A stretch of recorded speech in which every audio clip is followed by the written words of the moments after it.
Fais-moi entendre dès le matin ta bonté, car je me confie en toi. Fais-moi connaître le chemin où je dois marcher, car j'élève à toi mon âme. Psaume chapitre 143, verset 8. Bonjour bien-aimés, que Dieu vous bénisse. En ce mardi 8 juillet 2025, prions ensemble. Seigneur mon Dieu, merci pour cette nouvelle journée que tu m'offres, Seigneur. Merci pour le souffle de vie, pour la lumière du matin, pour la paix dans mon cœur. Avant de m'engager dans les activités de ce jour, je viens à toi pour te confier ma vie, dirige mes pas. Seigneur, éclaire mes choix et remplis-moi de ton esprit de sagesse. Que cette journée soit vécue sous ton regard, avec foi, avec courage, avec douceur. Donne-moi la patience face aux épreuves et la joie dans les moindres choses. Seigneur, purifie mes pensées, inspire mes paroles, guéris mes blessures intérieures et façonne mon cœur à ton image. Je te remets mes projets, mes relations, mes défis. Sois mon appui, mon abri, ma lumière. J'ai choisi de te faire confiance et de marcher avec toi pas à pas. Ta parole déclare, fais-moi entendre dès le matin ta bonté, car je me confie en toi. Fais-moi connaître le chemin où je dois marcher, car j'élève à toi mon âme. Je déclare, je crois que cette journée est entre les mains de Dieu. Je crois qu'il me guide, me protège et me bénit. Je choisis la paix, l'amour et l'espérance. Je marche avec assurance, car mon Dieu est fidèle. Seigneur, reste avec moi tout au long de cette journée, dans les moments de joie comme dans les défis. Rappelle-moi que tu es là. Je te donne ma confiance. Je te donne mon cœur. Au nom de Jésus-Christ. Amen. Bien-aimé, soyez béni au nom de Jésus-Christ de Nazareth. Bien-aimé, si tu sais que tu n'as pas encore reçu le Seigneur Jésus-Christ dans ta vie, dans ton cœur, comme ton sauveur personnel et ton Seigneur, je veux t'inviter à prendre la position qui honore ton Dieu et à répéter cette prière après moi, si tu veux bien recevoir le Seigneur Jésus-Christ dans ta vie comme ton sauveur personnel et ton Seigneur.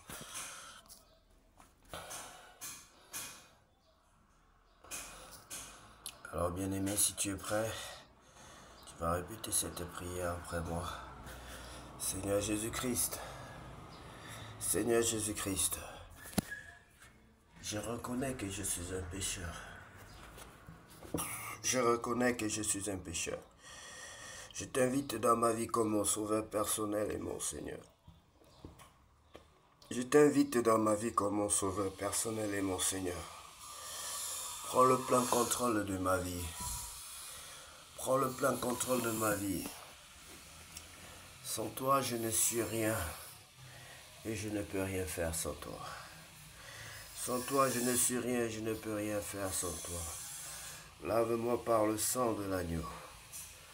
Lave-moi par le sang de l'agneau. Je t'en supplie, Père Saint.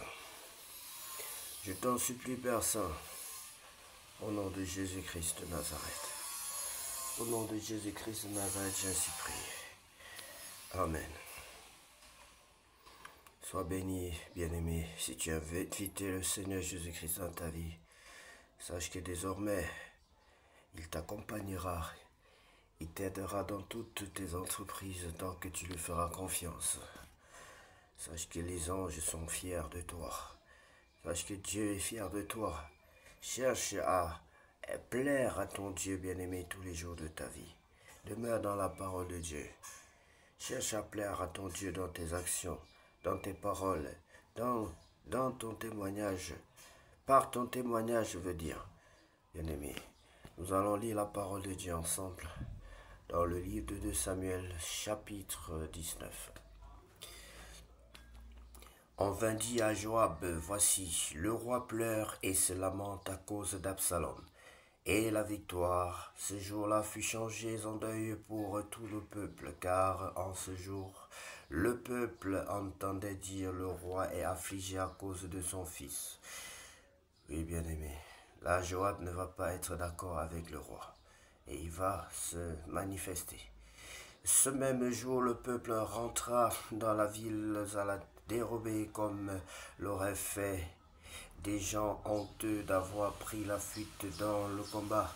Le roi s'était couvert le visage et il cria à haute voix, mon fils Absalom, mon fils Absalom, Absalom, mon fils. Joab entra dans la chambre où était le roi et dit, tu couvres aujourd'hui de confusion la face de tous tes serviteurs qui ont aujourd'hui sauvé ta vie, celle de tes fils et de tes filles, celle de tes femmes et de tes concubines. Tu aimes ceux qui te haïssent et tu hais ceux qui t'aiment. Car tu montres aujourd'hui qu'il n'y a pour toi ni chef ni serviteur et je vois maintenant que si Absalom vivait et que nous soyons tous morts en ce jour, cela serait agréable à tes yeux. Lève-toi donc, sors et parle au cœur de tes serviteurs, car je jure par l'Éternel que si tu ne sors pas, il ne restera pas un homme avec toi cette nuit, et ce sera pour toi pire que tous les malheurs qui te sont arrivés depuis ta jeunesse jusqu'à présent. Alors le roi se leva et il s'assit à la porte, en fit, dit à tout le peuple, voici le roi est assis à la porte, et tout le peuple vint devant le roi. David ramené par Juda et Israël. Cependant, Israël s'était enfui, chacun dans sa tente, et dans toutes les tribus d'Israël, tout le peuple était en contestation, disant, le roi nous a délivrés de la main de nos ennemis, c'est lui qui nous a sauvés de la main des Philistins, et maintenant il a dû fuir du pays devant Absalom. Or, Absalom, que nous avions oint pour qu'il règne sur nous, est mort dans la bataille. Pourquoi ne parlez-vous pas de faire revenir le roi? De son côté, le roi David envoya dire aux sacrificateurs Tsadok et Abiathar, parlez aux anciens de Juda et dites-leur, pourquoi seriez-vous les derniers à ramener le roi dans sa maison? Car ce qui se disait dans tout Israël était parvenu jusqu'au roi. Vous êtes mes frères, vous êtes mes os et ma chair. Pourquoi seriez-vous les derniers à ramener le roi? Vous direz aussi à Amasa, n'es-tu pas mon os et ma chair? Que Dieu me traite dans toute sa rigueur si tu ne deviens pas devant moi pour toujours chef de l'armée à la place de Joab. David fléchit le cœur de tous ceux de Juda, comme s'il n'avait été qu'un seul homme, et ils envoyèrent dire au roi, reviens, toi et tous les serviteurs. Le roi revint et arriva jusqu'au Jourdain, et Juda se rendit à Gilgal afin d'aller à la rencontre du roi et de lui faire passer le Jourdain. Mesure de grâce de David, Shimei, fils de Guéra, Benjamite, qui était de Bachurim, se hâta de descendre avec ceux de Juda à la rencontre du roi David. Il avait avec lui 1000 hommes de Benjamin et Tsiba, serviteurs de la maison de Saül, et les 15 fils et les 20 serviteurs de Tsiba. Ils passèrent le Jourdain à la vue du roi. Le bateau mis à la disposition du roi faisait la traversée pour transporter sa maison, et au moment où le roi allait passer le Jourdain, Shimei, fils de Guéra, se prosterna devant lui, et il dit au roi, que mon Seigneur ne tienne pas compte de mon iniquité, qu'il oublie que ton serviteur t'a offensé le jour où le roi mon Seigneur sortait de Jérusalem et que le roi n'y ait point égard, car ton serviteur reconnaît qu'il a péché. Et voici, je viens aujourd'hui le premier de toute la maison de Joseph à la rencontre du roi, mon Seigneur. Alors Abishai, fils de Tserouja, prit la parole et dit, Chiméi ne doit-il pas mourir pour avoir maudit loin de l'Éternel? Mais David dit, qu'ai-je à faire avec vous, fils de Tserouja, et pourquoi vous montrez-vous aujourd'hui mes adversaires? Aujourd'hui ferait-on mourir un homme en Israël? Ne sais-je donc pas que je règne aujourd'hui en Israël? Et le roi dit à Chiméi, tu ne mourras point, et le roi le lui jura. Méphibosheth, fils de Saül, descendit. Vous voyez ici, il y a le pardon, bien-aimé, à souligner. Souligner de votre côté. C'est Chiméi, c'est cet homme-là qui maudissait David lorsqu'il était en fuite devant Absalom. David est de retour et le pardonne. Et c'est un exemple à suivre, bien-aimé. Méphibosheth, fils de Saül, descendit aussi à la rencontre du roi. Il n'avait point soigné ses pieds, ni fait sa barbe, ni lavé ses vêtements depuis le jour où le roi s'en était allé jusqu'à celui où il revenait en paix. Lorsqu'il se rendit au-devant du roi à Jérusalem, le roi lui dit, pourquoi n'es-tu pas venu avec moi, Méphibosheth? Et il répondit au roi, mon seigneur, mon serviteur m'a trompé, car ton serviteur qui est boiteux avait dit, je ferai sceller mon âne, je le monterai et j'irai avec le roi. Et il a calomnié ton serviteur auprès de mon seigneur le roi. Mais mon seigneur le roi est comme un ange de Dieu. Fais ce qui te semblera bon, car tous ceux de la maison de mon père n'ont été que des gens dignes de mort devant le roi, mon seigneur. Et cependant il parle bien, bien-aimé. C'est l'un des fils de Saül que David avait, de Jonathan, parce que David avait signé une alliance avec Jonathan pour faire du bien à sa famille. Si ce n'était pas lui, c'était dans sa famille. Car tous ceux de la maison de mon père n'ont été que des gens dignes de mort devant le roi mon Seigneur. Cependant, tu as mis ton serviteur au nombre de ceux qui mangent à la table. Quel droit puis-je avoir et qu'ai-je à demander au roi? Le roi lui dit, à quoi bon toutes tes paroles? Je l'ai déclaré, toi et Tsiba, vous partagerez les terres. Et Méphibosheth dit au roi qu'il prenne même le tout, puisque le roi mon seigneur rentre en paix dans sa maison. Barzillai, le Galardite, descendit à Rogelim et passa le Jourdain avec le roi pour l'accompagner jusqu'au-delà du Jourdain.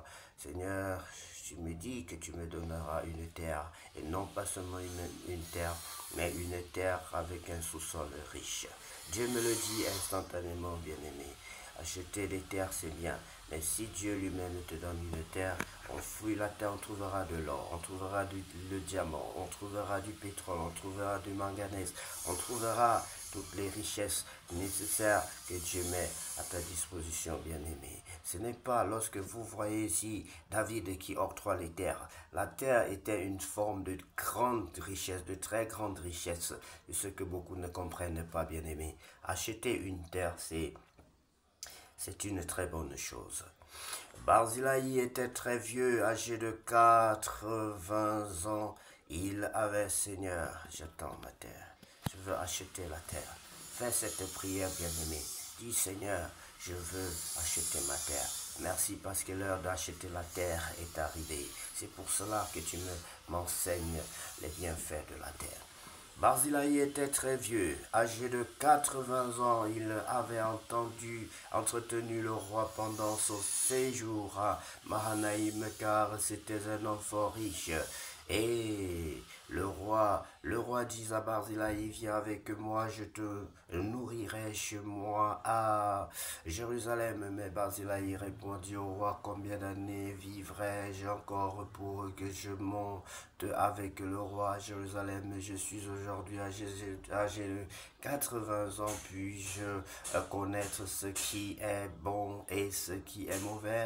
Ton serviteur peut-il savourer ce qu'il mange et ce qu'il boit? Puis-je encore entendre la voix des chanteurs et des chanteuses? Et pourquoi ton serviteur serait-il encore à charge à mon Seigneur le roi? Ton serviteur ira un peu au-delà du Jourdain avec le roi. Pourquoi d'ailleurs le roi m'accorderait-il ce bienfait? Que ton serviteur s'en retourne et que je meure dans ma ville, près du sépulcre de mon père et de ma mère. Mais voici ton serviteur qui passera avec le roi mon Seigneur. Fais pour lui ce que tu trouveras bon. Le roi dit que Kimam passe avec moi et je ferai pour lui ce qui te plaira. Tout ce que tu désireras de moi, je te l'accorderai. Quand tout le peuple eut passé le Jourdain et que le roi lui aussi passé, le roi baisa Barzillai et le bénit, et Barzillai retourna dans sa demeure. Le roi se dirigea vers Gilgal et Kimam l'accompagna. Tout le peuple de Juda et la moitié du peuple d'Israël avaient fait passer le Jourdain au roi. Mais voici, tous les hommes d'Israël abordèrent le roi et lui dirent, pourquoi nos frères, les hommes de Juda, t'ont-ils enlevé et ont-ils fait passer le Jourdain au roi à la maison et à tous les gens de David? Tous les hommes de Juda répondirent aux hommes d'Israël, c'est que le roi nous tient de plus près. Qu'y a-t-il là pour vous irriter? Avons-nous vécu aux dépens du roi? Nous a-t-il fait des présents? Et les hommes d'Israël répondirent aux hommes de Juda, le roi nous appartient 10 fois autant, et même David est plus à nous qu'à vous. Pourquoi nous avez-vous méprisés? N'avons-nous pas été les premiers à proposer de faire revenir notre roi? Et les hommes de Juda parlèrent avec plus de violence que les hommes d'Israël. Bien-aimé, c'est la suite de la punition de David, bien-aimé. C'est la suite de la punition. Voilà le peuple qui s'est divisé en clans, en tribus. Et David ne règne plus totalement sur Israël parce que Israël est constitué de 12 tribus.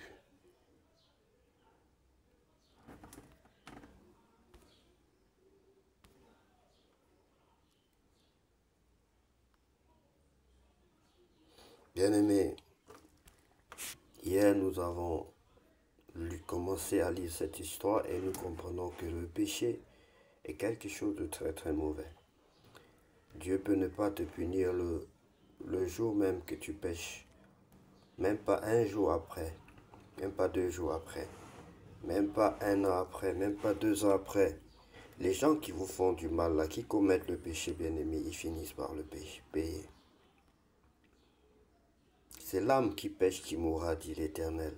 Et nous devons faire très très attention. Si tu commets un péché, si tu sais que tu es dans le péché et que tu n'es pas encore frappé, fais attention, bien-aimé. David est frappé ici après 40 ans. Lisez dans le chapitre qui précède ce chapitre. Après 40 ans, pas après 1 an, pas après 2 ans, pas après 3 ans, pas après 4 ans, pas après 5 ans. C'est-à-dire que toutes les richesses qu'il va même amasser, son pouvoir il va penser consolider son pouvoir pendant 40 ans. Mais l'Éternel va le frapper, tout ce qu'il a dans, tout ce que ses enfants ont amassé comme bien. Voilà les choses qui se disloquent. Les différentes tribus d'Israël se disloquent, sa famille se disloque. C'est bien. Il va abandonner certains biens parce qu'il est en train de fuir son enfant.